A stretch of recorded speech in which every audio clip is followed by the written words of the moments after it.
امام شافعی رحمۃ اللہ ایک مرتبہ حجام کے پاس تشریف لے گئے تو حجام نے دیکھا کہ ایک بندہ ہے پتلا دبلا سا اور اس کے جسم کے اوپر معمولی سے کپڑے ہیں۔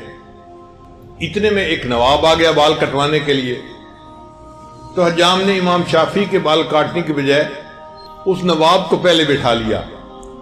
اس کو پتا تھا کہ یہ مجھے 2-4 درہم دے دے گا اور یہ فقیر بندہ تو کچھ بھی نہیں دے سکے گا، تو اس نے اس نواب کو بٹھا لیا۔ امام شافعی رحمۃ اللہ بال کٹوائے بغیر وہاں سے واپس آنے لگے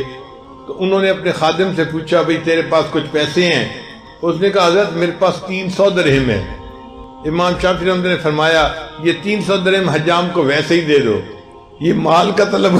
طلبگار تھا، میں پہلے آیا تھا، مجھے پہلے اس کو بٹھانا چاہیے تھا۔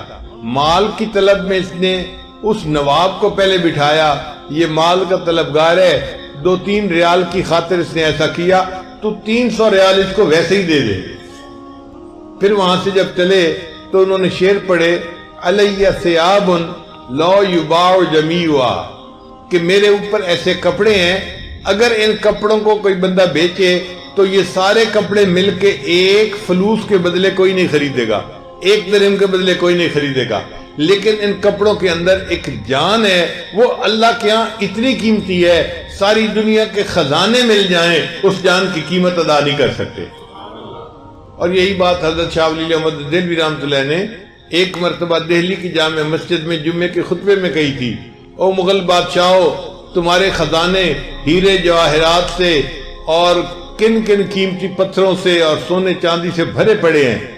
لیکن ولی اللہ کے سینے میں ایک دل ہے، تم ساری دنیا کے خزانے اکٹھے کر کے لاؤ، تم اس دل کی قیمت ادا نہیں کر سکتے۔ تو جب یہ دل اللہ کی محبت سے بھر جاتا ہے تو اللہ کے ہاں قیمتی بن جاتا ہے، پھر ساری دنیا کے خزانے بھی اس کی قیمت ادا نہیں کر سکتے۔